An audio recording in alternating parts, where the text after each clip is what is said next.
All right. It is fantastic to see so many of you. And if you've been at any of my talks, you know what happens first. We need to take a stage selfie. So let me find a good place where I can see all of you.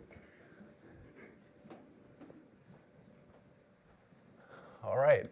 So can you just scream and wave just like you don't care? Nice. All right.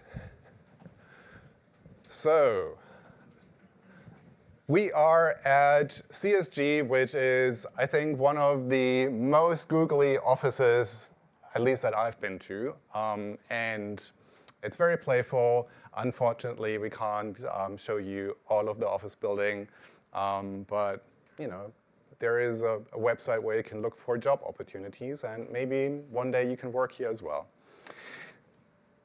Before we get started with the topic, I think I should tell you that I no longer live in London, but I live in Hamburg. But I get to travel for Google quite a bit. Any guesses where that might be? Amsterdam. Well done. I'm a developer advocate on the Firebase team. And I'm also an iOS fanboy, so that is why I build tutorials like this one that teaches you how to use SwiftUI and Firebase together. There is even stuff that is more SwiftUI, where I teach you how to build reusable SwiftUI components. I get to record videos in our lovely studios, so this is at 6PS at King's Cross. And I also run a live stream, and what I'm going to talk about today is from that live stream. And there is a newsletter that you can subscribe to, and if you want to follow me, here is the first QR code of the evening, and you better take a screenshot of that, because I just smashed an avocado for that.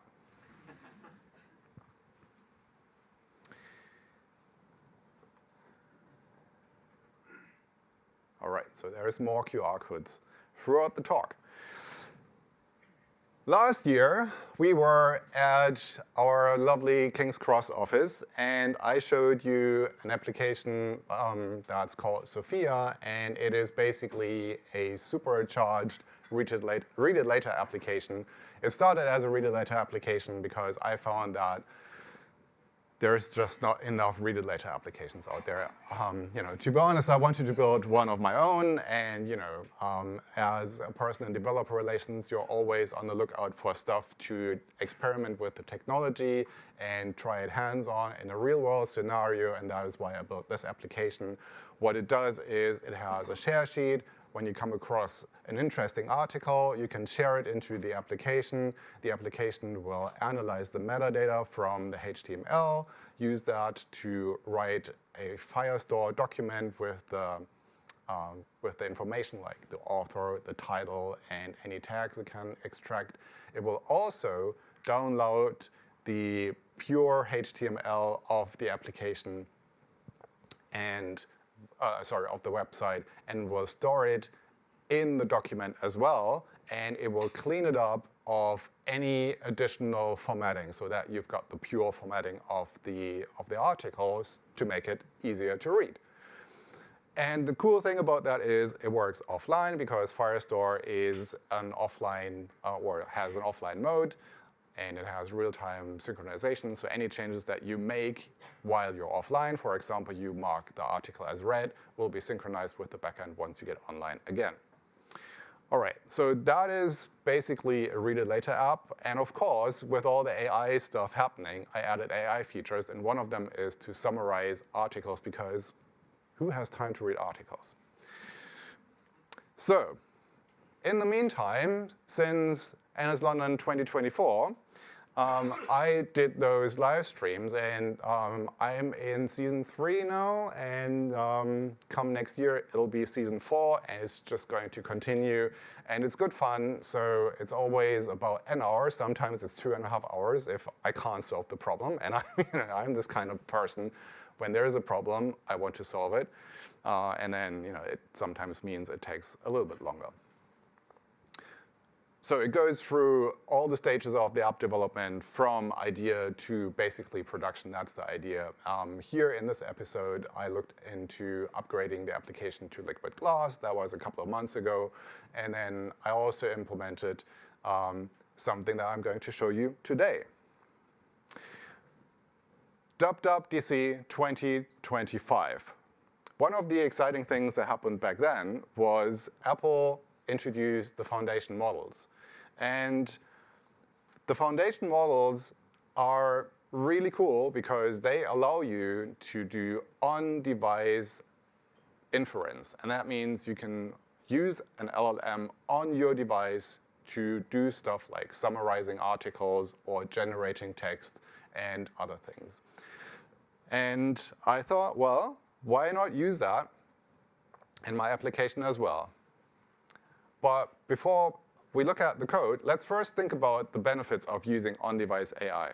So one of the first benefits is it's available offline. And sometimes you might be offline, for example, if you're on a plane or if you live in Germany and you are on a train, for example.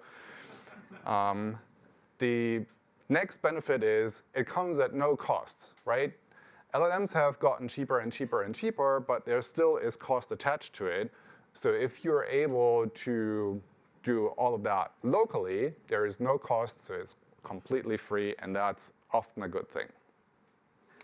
And it's private, so no data leaves the device, and that is important for some use cases, and it's important for some users. So these are definitely 3 really good benefits that you might want to reap. Let's look at some code. So here on this slide, we see a simplified example of how you would summarize a piece of text. So the very first thing that we do is we write the instructions, and these are the system instructions for the LLM. So basically telling it how to operate. And here we say the task is to create a snappy and informative summary of the following text, and we have a couple of constraints, right? So we want this to be a single paragraph, and it shouldn't contain more than 3 sentences because, let's be honest, sometimes I have summarized blog posts and the summary was 2 pages long, and I thought, well, that is not a very good summary, so let's be specific and tell the model what kind of summary we want. No more than 3 sentences. Capture the single most important takeaway from the text. Use clear and direct, easy to understand language. And then the next thing that happens is here will be the text that we want to summarize. So these are our instructions. Then we get the text that we want to summarize from somewhere. In my case, it's from the database, but it might be something that the user types in, right? So for example, if you are in a text document, you might want to summarize that document, and you already have that in memory. And in my case, I have the text already in memory as well, because Firestore synchronized that to my local device. So everything is local. Then we need to set up our language model session. We provide our instructions, and then we can chat with the model by sending our input using the respond to call. And this is the text we want to summarize, and then we get the summary, and that's our response. Right, so simple enough. Let's do a demo. Because why not? So I need to switch cables. Oh, so let's first do a demo on the emulator. Oh. Why do you see this screen?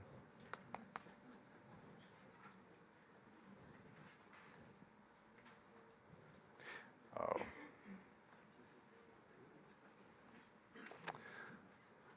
I'm going to turn off the mirroring if that's okay for you guys. Yeah. Press Command F1. Command F1? Command F1, yeah. Nope. So you do want to mirror or you don't. So where's main display? Do you want Mirror. to extend or you want to mirror? I want to extend. Yeah, like that. Okay, cool. Perfect. All right, cool. So let's run this on an iPhone 13 Pro simulator. So this is the application. Oh yes, let's first build. Let me get the simulator up front. All right, so here is it. We've got our trusty simulator running. Let's go into one article and then press this magic wand button to summarize. And now let's step through. So first, we check if the model is available. And it's available. So interesting. So now let's summarize. So here's our summary. So anything wrong with that? On a 13 Pro. The simulator is lying to us. So let's test on a real device. Let's bring bezel up front. Okay, and let's run this on a real device.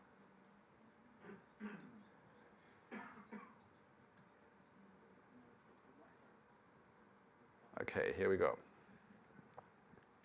So this device is signed in using the same account, so I've got the same data. I can go into the same article, tap on Summarize. Now we get the breakpoint, and now it should say, sorry, no, this doesn't work, right? And that is what we expected. So, and that is what I wanted to show you. It doesn't work on all of the devices, and that is a problem, right? We can run it on. Let's run it on a different device. Let's run it on my. Richard looked disappointed. No, I looked confused because I didn't know the simulator wouldn't catch that. Yeah. So I don't want people to be disappointed. Let's run this. Let's run this on another real device. If I can convince Xcode to play with me. Here we go. All right, so on an iPhone 15 Pro, and can we get a, right. So we need to build.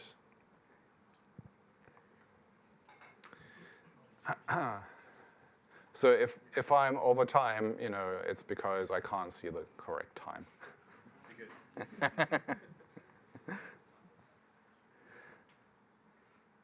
All right, so now we go in and let's run this on one of the, so this is the real stuff that I save into my app.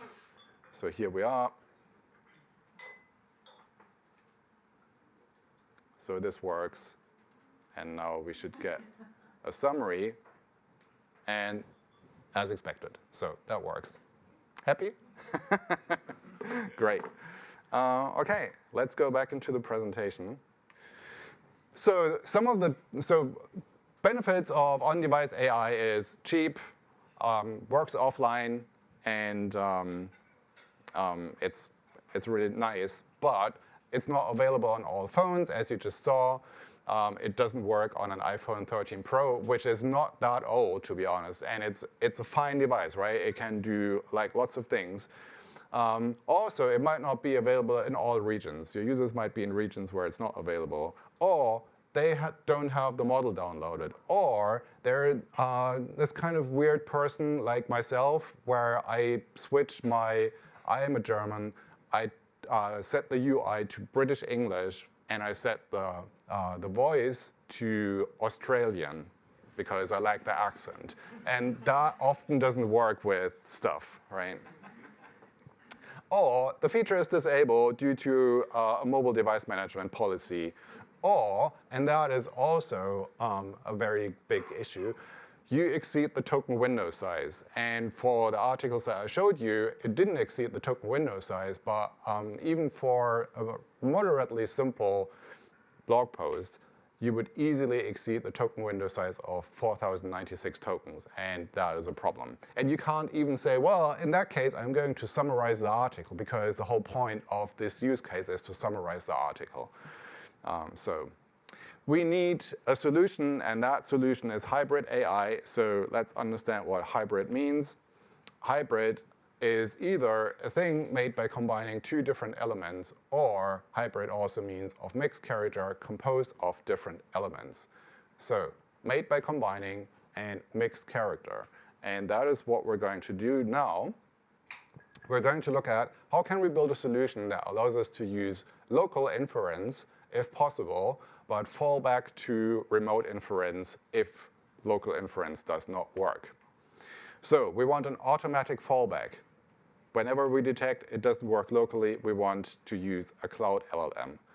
We want to be able to specify a priority, right? So sometimes you might want to try local first and then remote.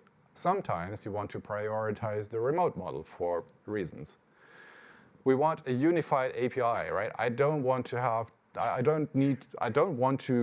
to write different pieces of code. I want my client code to look the same, no matter if I use the local model or a remote model. And I want this to be extensible. For example, I might want to use Gemini as my remote cloud model, or I might want to use OpenAI as my remote model. And maybe I want to have like this cascade of fallbacks, right? First local, then Gemini, and if I realize, oh, where Google is upgrading the model and it's not reliable, maybe then you want to fall back to another model or the other way around. And I want it to be configurable because models have different capabilities, and if you're using a local model, your prompt might need to be shorter and more compact than when you use a remote model that has a larger context window. So, who here has read this book? Awesome. Everybody else, I think it's still a great book, even if the code samples are written in C. So what we need is the strategy pattern.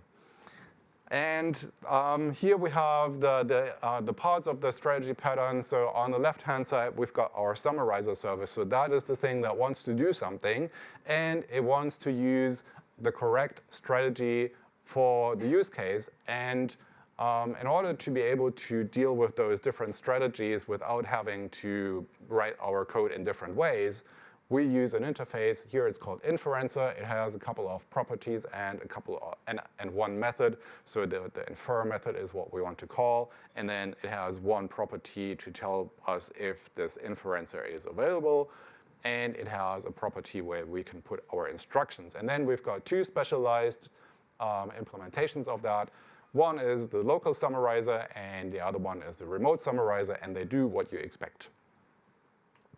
So here is our protocol, and you can see that we've got our is available check here, and in our implementation, we will see if the model is available, for example, for foundation models. We will verify which operating system we're running on, and we will call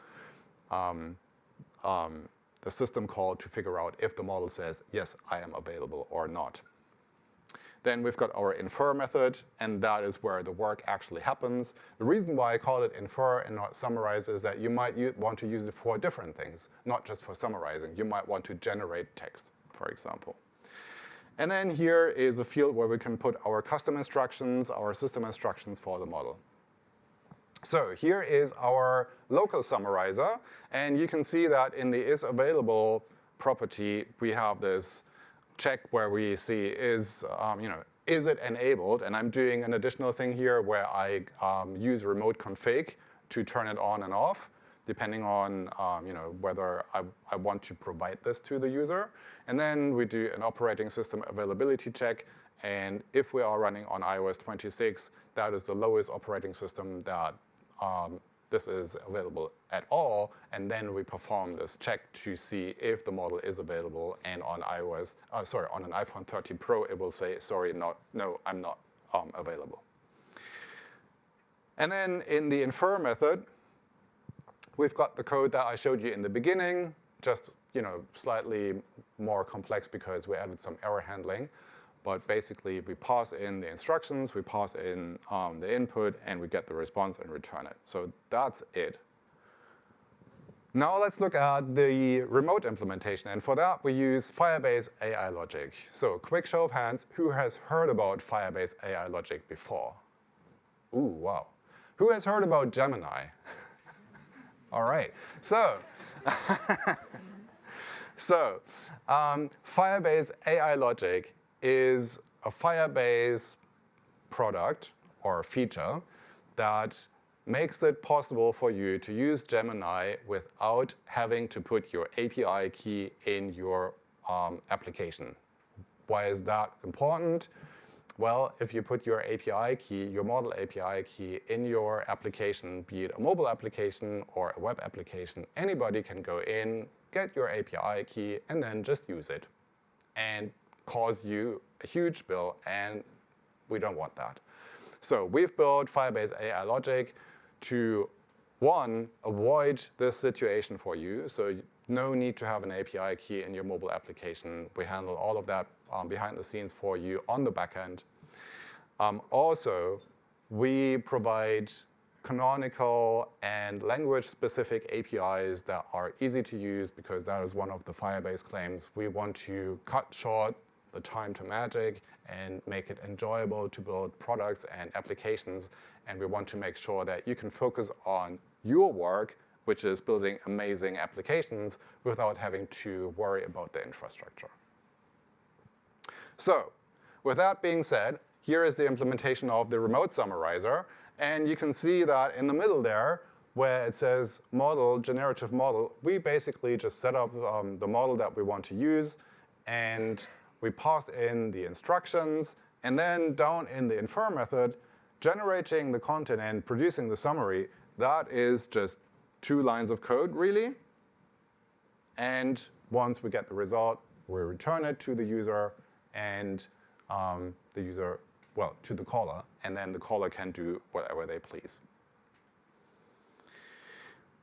So this is the caller. This is the summarizer service, and it does a couple of things, but the main thing that it does, it basically has this large for loop where it runs over, it iterates over all the inferences that we've registered.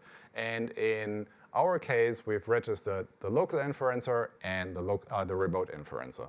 So it goes over each of the registered inferences, and then it verifies, are they available? And if they are available, it will make a call to the infer method and get the result and return it. If there is an error, it will do the fallback logic and say, okay, so there was an error, for example, that happens when the context window is exceeded on the local inferencer. So you get an error, and then this loop falls back to the next inferencer in this array. So let's, how's time? Yeah? Let's go back and enable this. So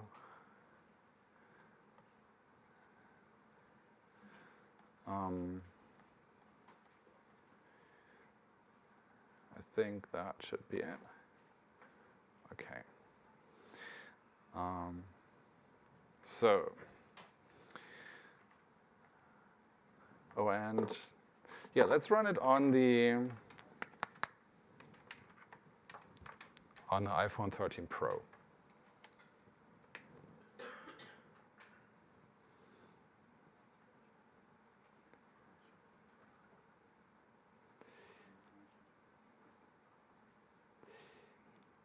So, because that will demonstrate that will automatically fall back to the cloud model.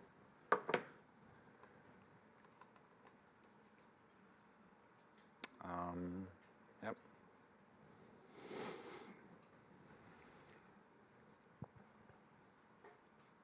Okay. Let's try summarizing. Ooh. Ooh. What is that? The old building. No internet. Let's try this again. What did it say? Network timeout. Let's see. The beauty of live demos. It is connected to the internet.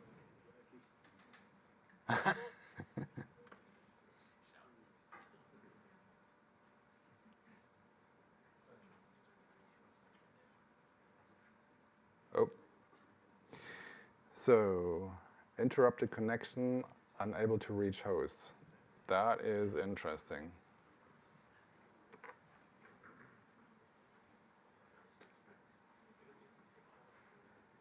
Oh, that's actually true. It was not a guest number.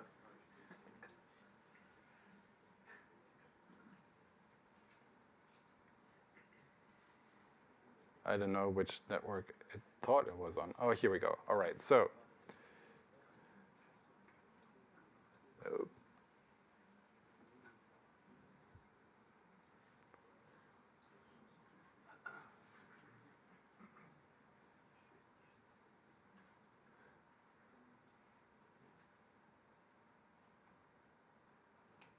Okay, so down here in the log, I'll make this larger.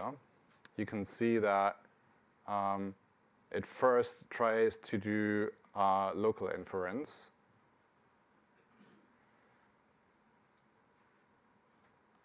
And then it falls back and says, I'm attempting a remote inference. And that was successful. And that was because the model is not available on this phone, right? So I told you that I also used remote config in some of the in parts of the application, and just a quick look at what you can do here.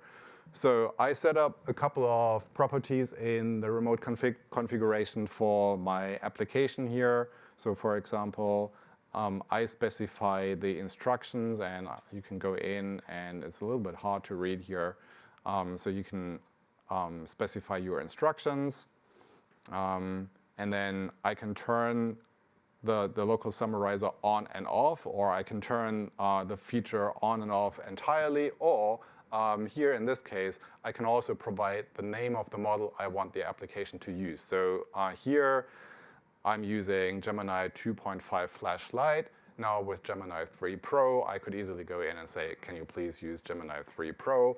And this is a recommendation for all of you. So if you use Firebase AI logic or any AI where you use remote inference, you should definitely use something like remote config to be able to remotely control which model you want to use, because when models get deprecated, which happens all of the time, you don't want to be in a position where you need to recompile and redeploy and reship your application just to be sure that you can use a new model. In that case, just go in, change that to the new model name, deploy the remote configuration, and you're golden. All right. So what's next? A couple of things. So one thing that I think would be useful and interesting to do is not just have this hard mode fallback where you try to run the local inference, and if it fails, go to remote inference, but maybe use the local model as a way to orchestrate, if it's available, right? So if you have a local model available, try to use that to figure out, is the workload something that we can run locally, or do we need to go to the remote model to do that? Another thing that we're looking into on the Firebase team is providing something like what I showed you, but in the framework itself. And I'm going to show you something that is already available on the next slide. And there is any language model. And that is quite an interesting thing. So Matt with 3Ts built this, and it allows you to have a drop-in replacement for the foundation model framework, and you can use that to talk to just about any model. So quick look here, local AI with Firebase on Chrome and on Android is possible. Here is a QR code for that video that one of our colleagues recorded to demonstrate how that works. And here is any language model. So this is the same code snippet I showed you in the beginning. And to use any language model, you just add the dependency to that Swift package, and then you swap out the import, and that's it. So it's a drop-in that you can just put there, and it covers most of the features. And it supports all of those model providers, which is pretty sweet. The only thing that I will mention is that it does require you to use a local API key. And the way Matt has implemented this is he said, well, I want people to either bring your own API key or go through an OAuth provider so that you can acquire it in a safe way, which is, it's yet another authentication step that your users have to go through, and that might involve some friction. But it's definitely an interesting approach, and we looked at that for to see if we can use a similar approach for Firebase. We also made a contribution to use Gemini via Firebase AI logic, but Matt said, thanks, but no thanks. I'd rather use my API key approach, and we're like, well, okay. So the Gemini API implementation is the one that he built. And that is it.